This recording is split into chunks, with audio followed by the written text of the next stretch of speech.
Percy's passengers. Percy was talking to James in the shed at the big station.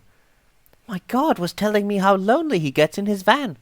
I think he ought to take some passengers sometimes. It might cheer him up. He's not allowed to do that, said James virtuously. It's against the regulations. Guards are important, and passengers might distract them, so that they couldn't look after the train properly. Oh dear, said Percy. Yes, I suppose they might. They do it on the Midland, put in Gordon.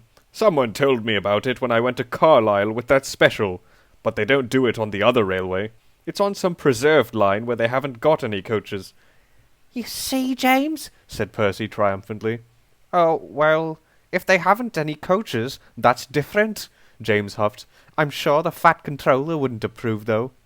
Pooh, replied Percy cheekily. Little you know. He puffed away to collect some trucks from the harbour. Meanwhile, on the branch line, some passengers got out of Henrietta at the station by the airfield. They all went through the ticket barrier, except for two, a man and a woman. Ah, said the ticket inspector when he looked at their tickets, you've come too far. You should have got out at the last station. The passengers looked at him. Then they looked at each other and shook their heads. The last station, the ticket inspector repeated, slowly. You must go back there. There was a pause.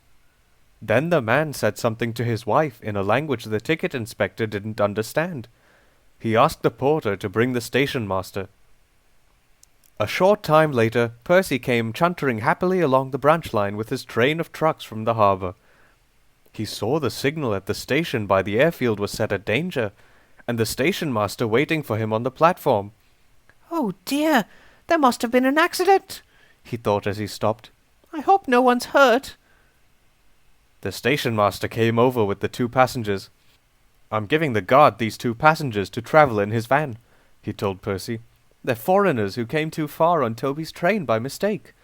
Will you stop at the station by the river and let them off, please? Percy was confused. Passengers? He asked, when the guard had taken them away. But this is a goods train. That's right, Percy, said the station master. They're going to travel with the guard in his van. But James says it's against it's not allowed, sir. The station master laughed. James is right, Percy, but I don't think James or the Fat Controller would mind us helping two foreign visitors on our island who can't understand our language, do you?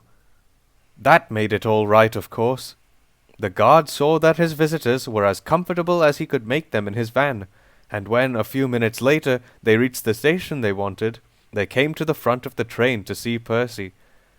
They nodded and smiled and shook hands with the driver and fireman. Then the guard showed them to a taxi, which was waiting to take them on the rest of their journey. A few weeks later, a parcel arrived with brightly coloured foreign stamps on the wrapping. Inside were warm new scarves and gloves for Percy's driver, fireman, and guard, and a letter addressed to the Fat Controller, saying how splendid his railway was. Percy was proud, but he didn't tell James. It might make him jealous, he said to himself, and that would never do.